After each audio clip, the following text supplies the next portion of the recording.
pertemuan resmi tanggal 15 Maret 1947 ini adalah kenyataan yang disampaikan oleh utusan Liga Arab di hadapan para pemimpin negeri kita, bahwasanya mereka menyebutkan negara-negara Arab menjadi negara-negara yang pertama untuk mengakui Republik Indonesia ini.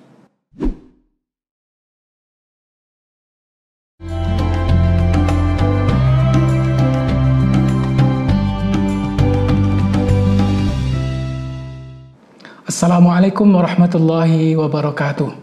Alhamdulillahirabbil alamin.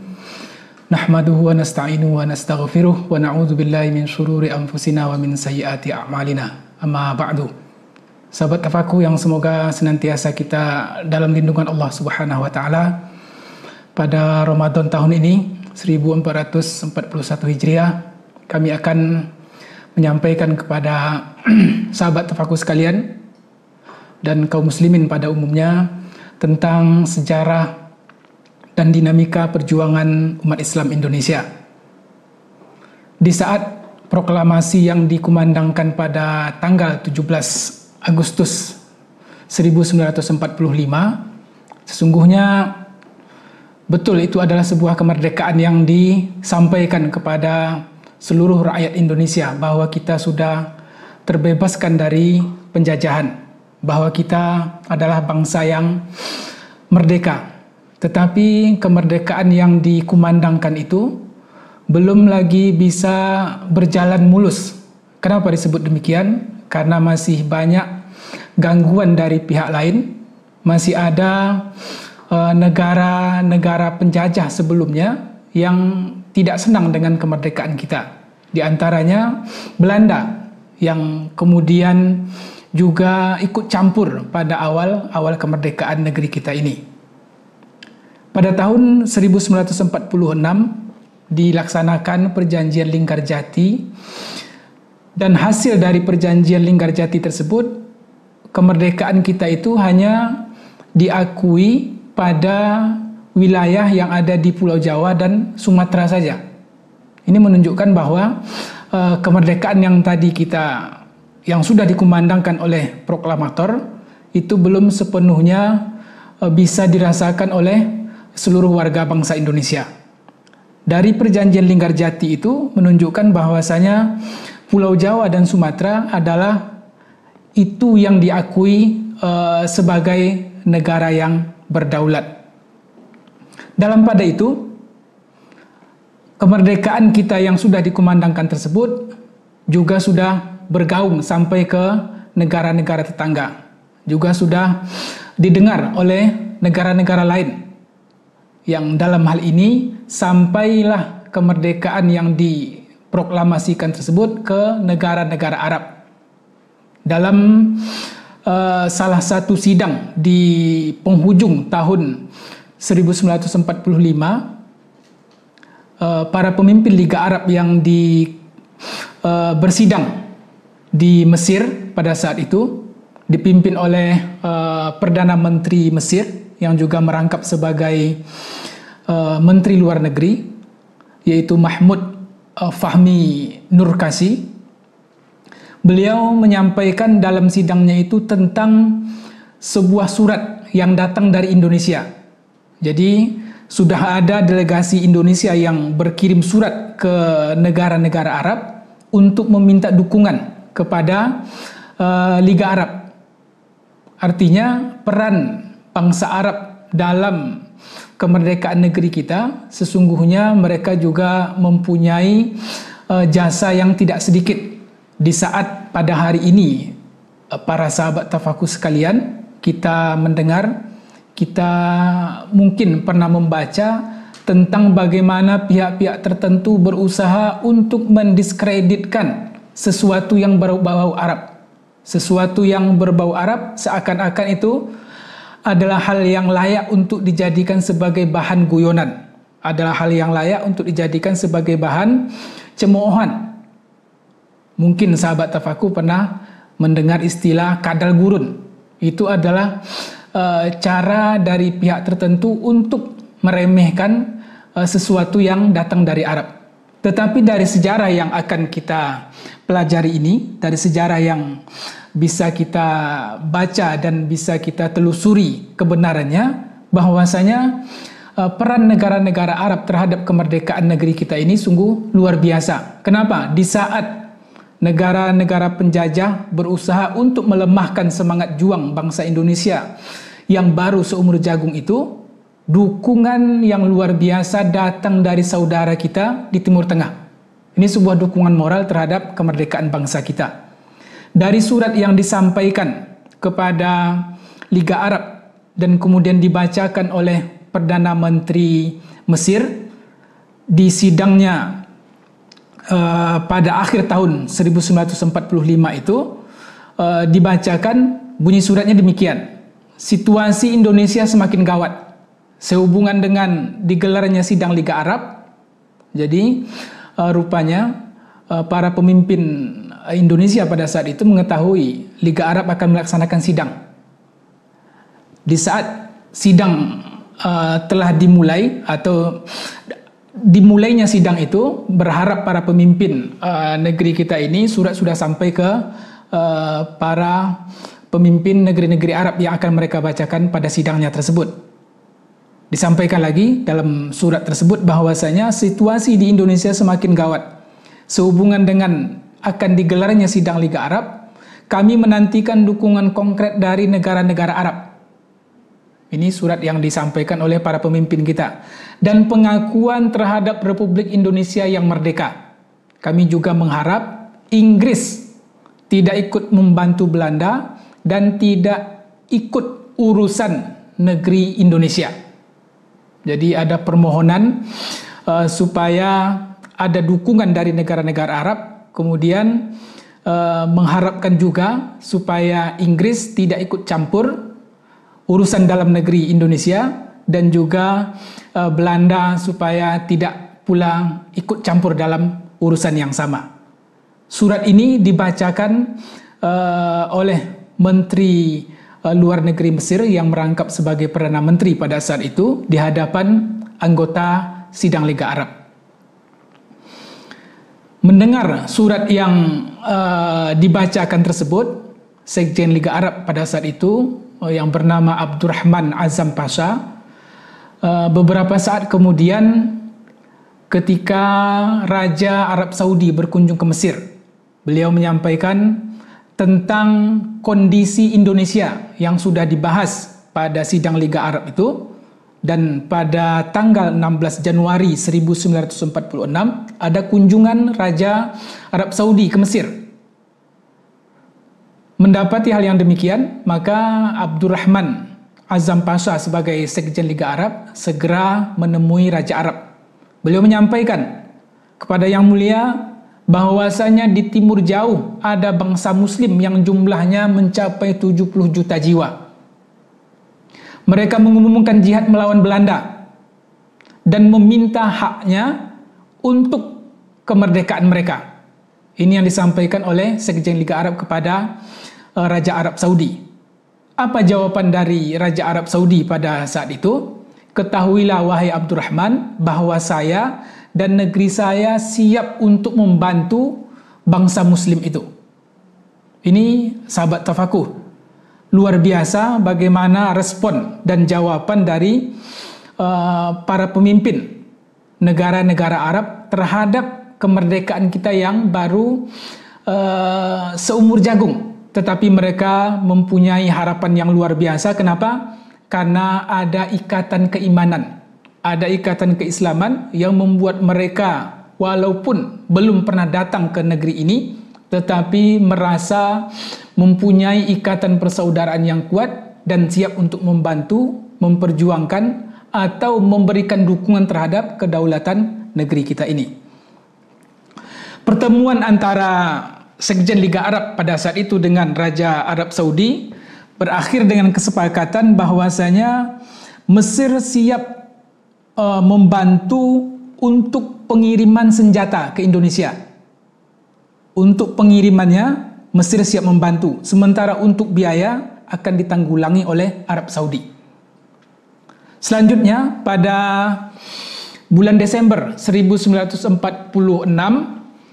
media-media Arab atau Timur Tengah itu kembali ramai memberitakan tentang kemerdekaan Indonesia. Bahkan salah satu artikel yang terbit di koran Akhbarul Yaum itu menyebutkan bahwasanya delegasi Liga Arab akan mengirim utusan untuk datang ke Indonesia. Jadi sudah ada rencana untuk mengirim utusan Liga Arab ke Indonesia untuk menemui langsung para pemimpin negeri kita ini. Di antaranya disebutkan bahwa Wakil Menteri Luar Negeri Arab Saudi, Yusuf Yassin, itu yang akan memimpin delegasi Liga Arab untuk datang ke Indonesia. Mendengar informasi yang sudah diterbitkan oleh beberapa surat kabar atau artikel yang dilansir melalui koran Akhbarul Yaum ini, pihak Belanda rupanya merasa tidak nyaman dengan kebijaksanaan Liga Arab yang akan mengirim utusan untuk datang ke Indonesia. Akhirnya apa? Pihak Belanda, kaki tangan Belanda berusaha untuk menggagalkan supaya utusan yang akan datang ke Indonesia itu gagal. Mereka melakukan berbagai macam cara dan juga bekerja sama dengan pihak Inggris untuk tidak memberikan akses kepada utusan Liga Arab yang akan datang ke Indonesia ketika melewati negara yang negara tersebut dikuasai oleh Inggris atau negara yang ada hubungan dengan Inggris, supaya menutup pintu untuk kedatangan delegasi Liga Arab menuju Indonesia. Tetapi walaupun rencana mereka seperti demikian, termasuk juga Abdurrahman Azam Pasha tadi juga direncanakan untuk ikut datang bersama rombongan delegasi tersebut, akhirnya Inggris mengeluarkan kebijaksanaan seperti yang diminta oleh pihak Belanda. Visa Abdurrahman Azam Pasha tidak dikeluarkan oleh pihak Inggris. Kemudian diadakan rapat antar pimpinan Liga Arab ini untuk mencari jalan keluar. Bagaimana dengan kondisi yang demikian, tetapi rencana untuk datang ke Indonesia tetap juga terlaksana. Mereka bermusyawarah, mereka mencari celah-celah yang bisa dilewati supaya utusan dari Liga Arab sampai ke Indonesia. Hasil dari rapat tersebut adalah apa? Secara diam-diam Liga Arab akan tetap mengirim utusannya ke Indonesia supaya tidak dicurigai oleh pihak mata-mata Belanda atau tidak dicurigai oleh pihak Inggris atau negara-negara yang bekerja sama dengan Inggris ketika melewati negara tersebut, supaya tidak dicurigai rencana keberangkatan utusan Liga Arab ini. Maka kesimpulannya adalah utusan yang akan dikirim itu adalah utusan yang berasal dari atau utusan yang tinggal di negara yang paling dekat dengan Indonesia. Itu jalan keluar yang mereka dapatkan. Utusan yang akan dikirim adalah seseorang yang bertugas atau tinggal di negara yang paling dekat jaraknya dengan Indonesia. Maka setelah dicari, akhirnya mereka sepakat bahwa yang akan dikirim adalah Muhammad Abdul Mun'im. Siapa dia? Muhammad Abdul Mun'im ini adalah konsul jenderal Mesir yang berada di Bombay, India. Dia bertugas di India sebagai konsul jenderal Mesir. Abdul Mun'im ini yang kemudian disepakati oleh pihak Liga Arab untuk diutus ke Indonesia sebagai sambutan terhadap surat yang disampaikan atau yang disampaikan oleh pihak Indonesia dan dibacakan pada sidang Liga Arab. Sahabat Tepaku, kemudian setelah mengetahui hal yang demikian, Abdul Mun'im kemudian dia dipanggil untuk datang ke Mesir, membicarakan misi rahasia tersebut. Dan pada saat itu oleh Azam Pasha selaku Sekjen Liga Arab, dia menyampaikan, saya ingin Anda berangkat ke Indonesia dengan membawa surat untuk Soekarno-Hatta.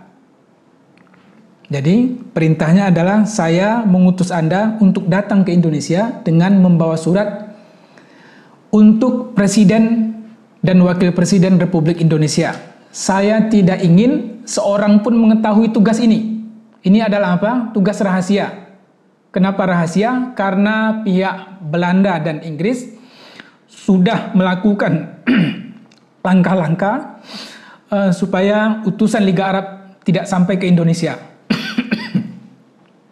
Kemudian Azam Pasha juga menyampaikan, Anda harus menyewa pesawat khusus yang akan membawa Anda ke Indonesia, dan pesawat itu nanti akan diisi dengan berbagai macam senjata seperti yang sudah dibicarakan dengan Raja Arab Saudi di saat beliau berkunjung ke Mesir dan ditemui oleh Abdurrahman Azam Pasha tadi.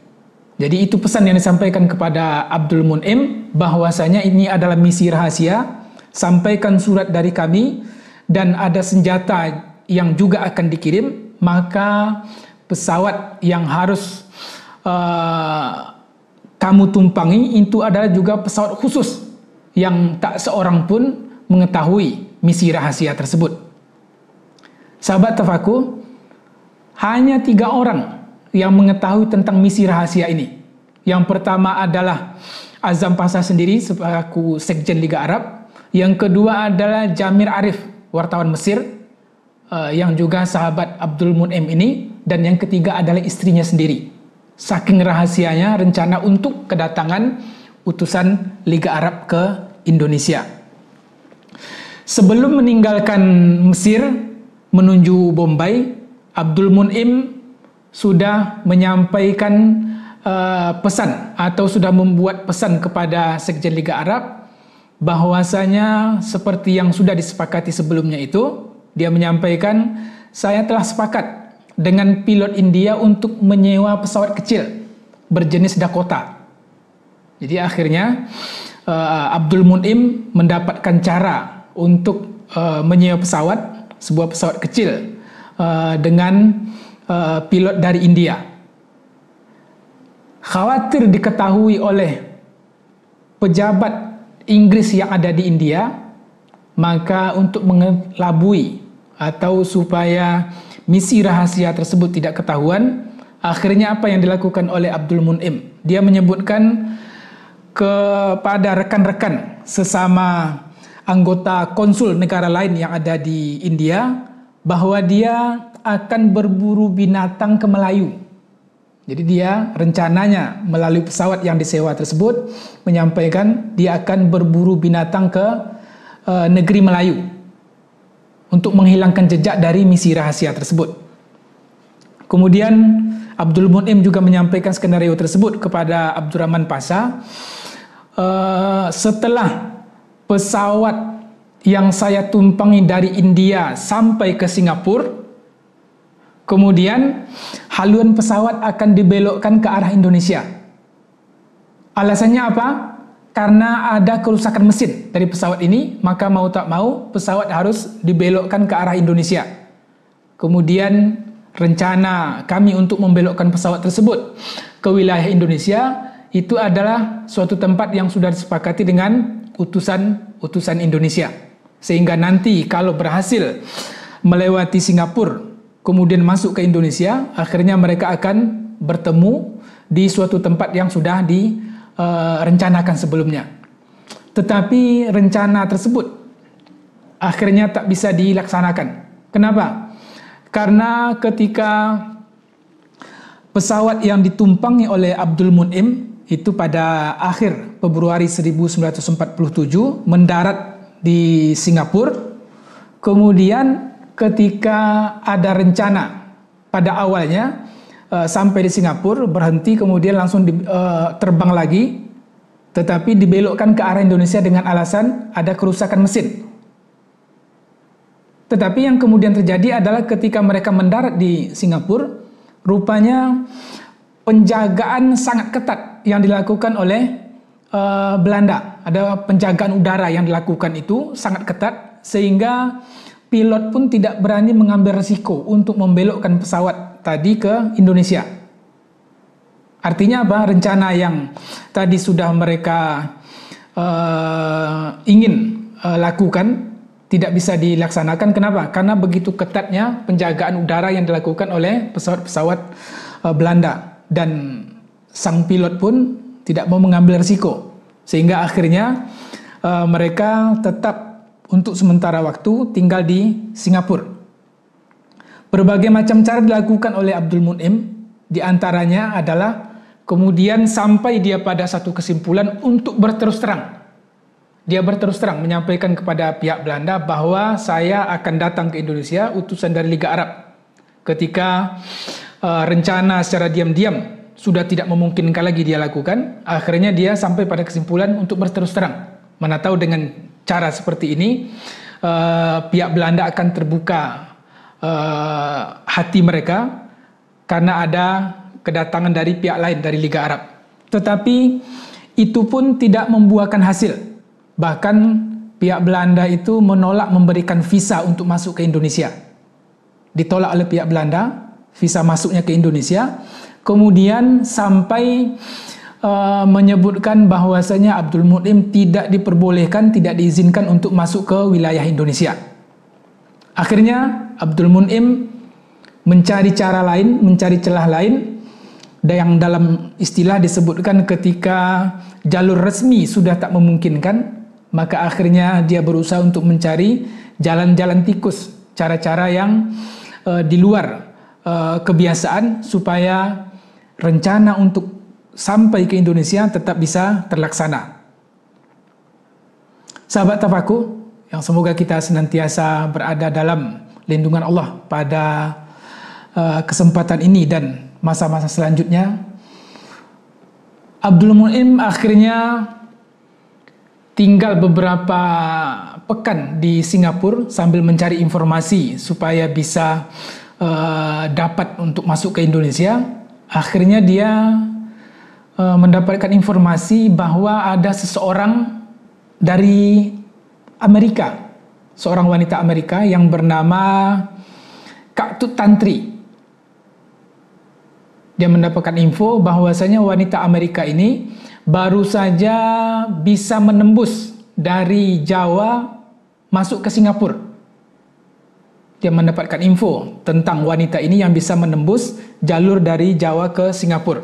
Sehingga akhirnya dia dipertemukan oleh seseorang dengan wanita Amerika tersebut dan menyampaikan maksudnya supaya bisa diberikan cara atau supaya bisa diberikan tips untuk bisa menembus blokade Indonesia dari Singapura menuju Jawa. Tantri tadi dia dari Jawa bisa menembus blokade Singapura, blokade Belanda menuju Singapura. Yang sekarang dilakukan oleh Abdul Mun'im adalah dari Singapura menembus blokade Belanda untuk masuk ke Indonesia. Dia ingin supaya Tantri ini memberikan masukan atau menyampaikan pengalamannya dalam menembus blokade tersebut. Dia juga menyampaikan bahwa saya ini adalah utusan dari Liga Arab yang dikirim untuk menyampaikan pesan pengakuan resmi terhadap negara baru yang berdaulat itu. Konsulat Belanda di sini menganggap sepi surat-surat kepercayaan saya dan menolak untuk memberikan visa.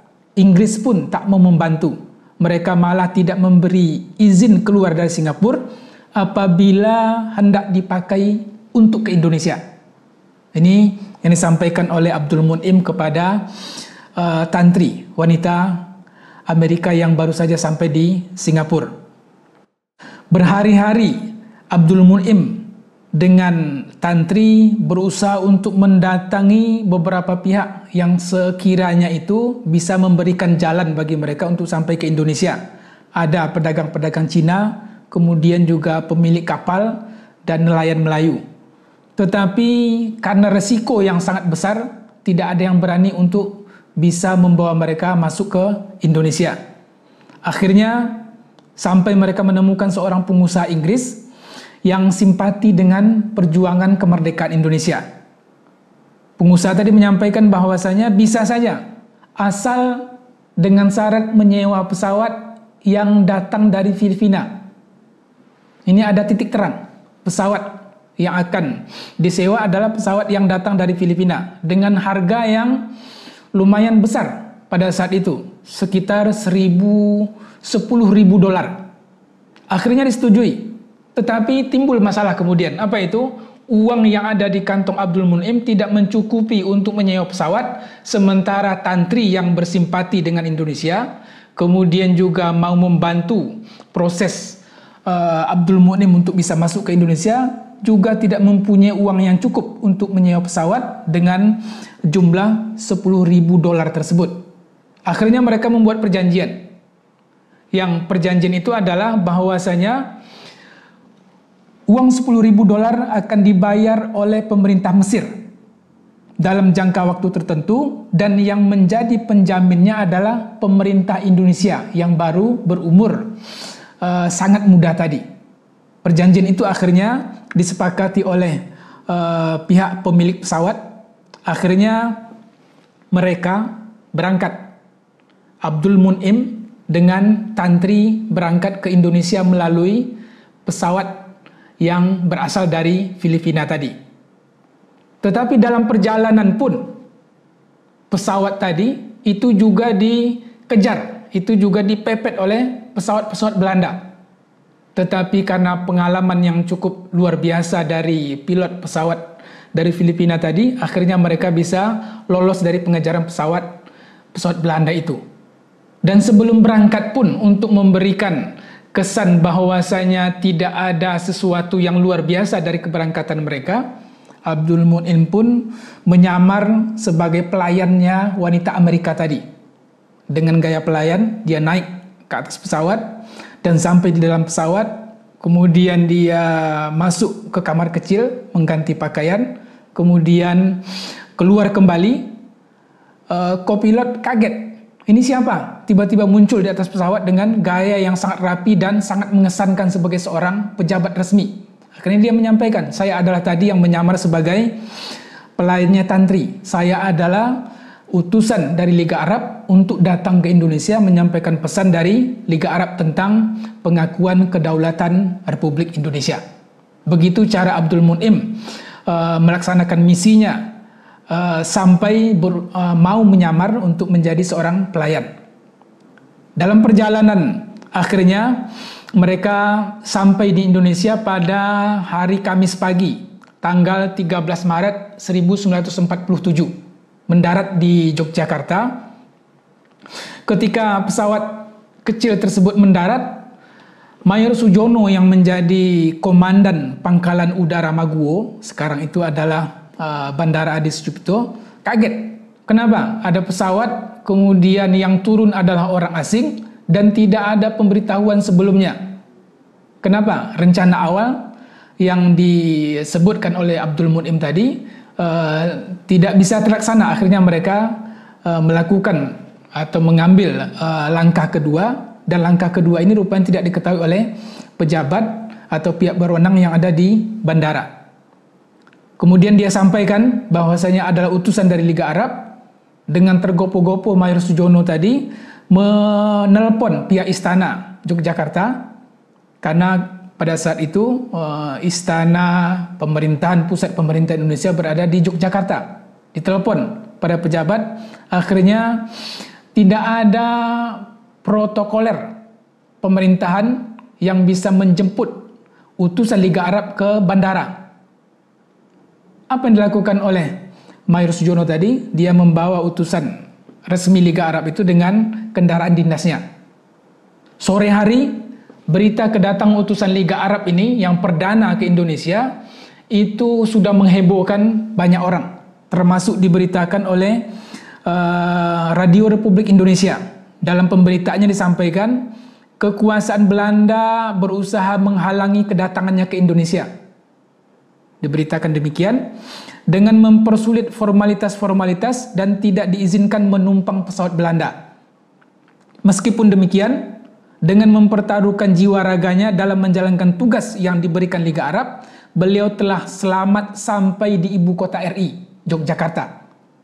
Berita ini menggema ke seantero Indonesia, dan khususnya di Yogyakarta itu masyarakat menyambut dengan sukacita. besok harinya tanggal 14 Maret itu media koran terutama itu sudah menjadikan berita kedatangan Sekjen Liga Arab sebagai laporan utama mereka.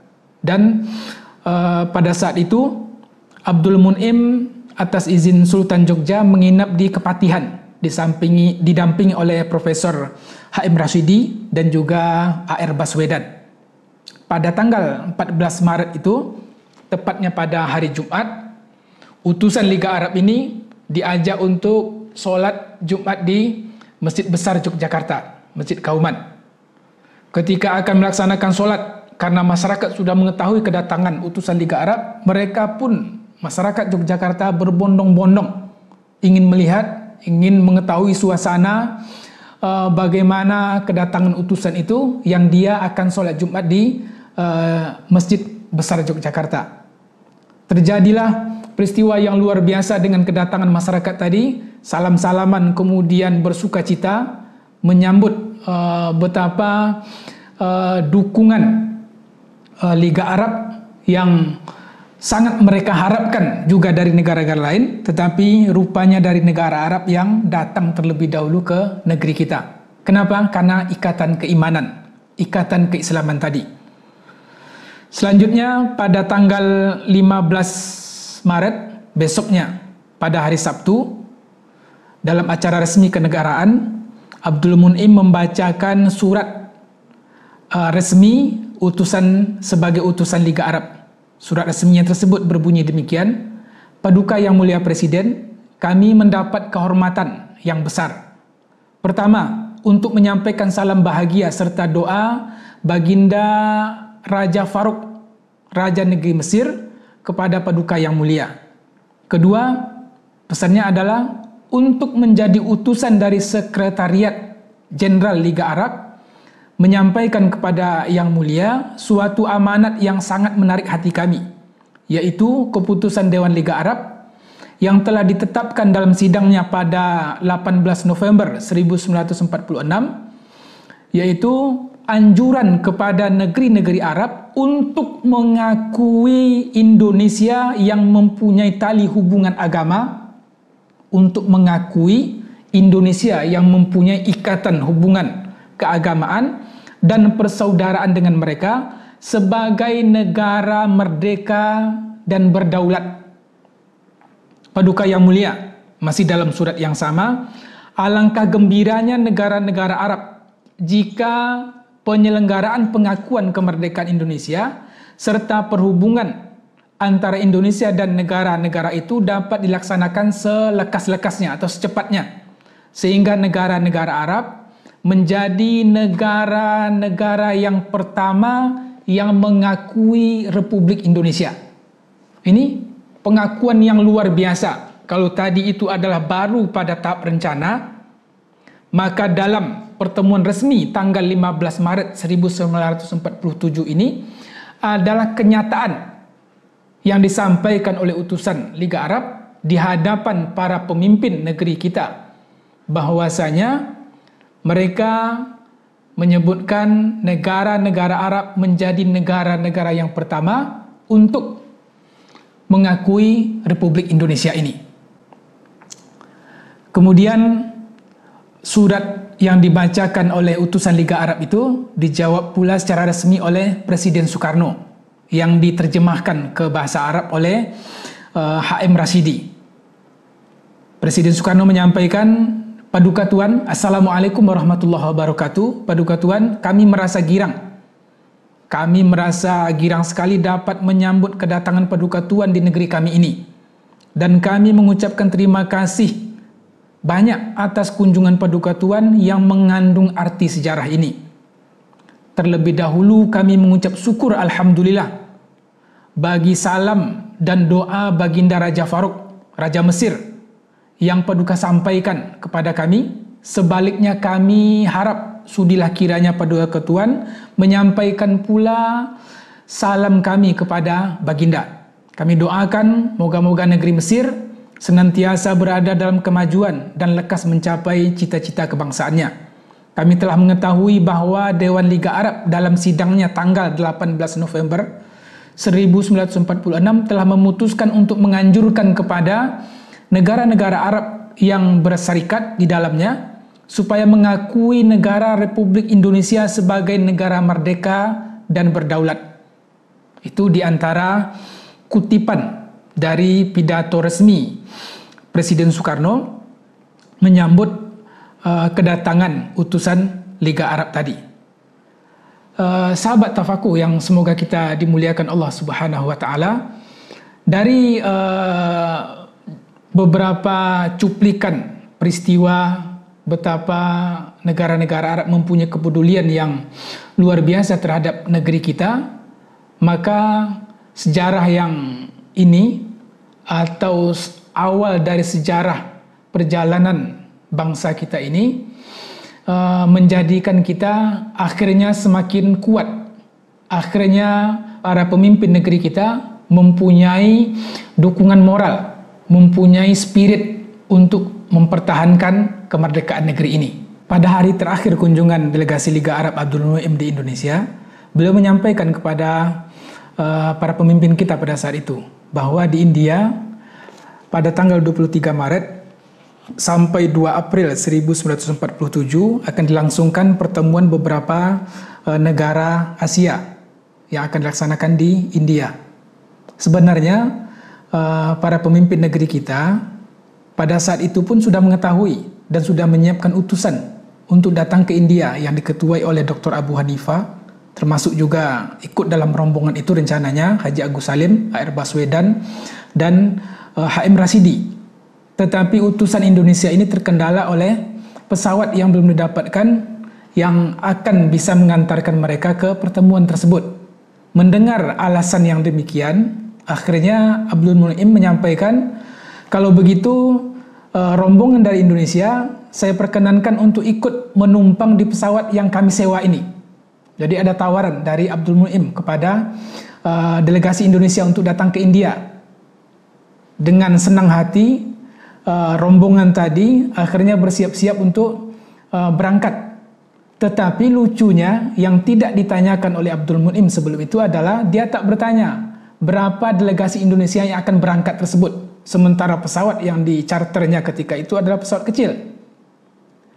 Karena lupa menanyakan jumlah utusan delegasi Indonesia yang akan ikut, akhirnya ketika sampai di pesawat, Abdul Mu'im naik, kemudian rekan wanitanya yang ditemui di Singapura tadi, Tantri juga naik, dan rombongan dari Indonesia juga naik. Ternyata jumlah utusan delegasi Indonesia itu berjumlah 24 orang, sementara pesawatnya kecil. Akhirnya apa? Kopilot menyampaikan kepada delegasi Indonesia, ini membahayakan. Kenapa? Pesawat kecil diisi oleh penumpang yang sangat banyak. Tetapi ada saja jawaban dari delegasi Indonesia pada saat itu. Jawaban yang diberikan adalah orang Indonesia ini kurus-kurus, perutnya tidak buncit.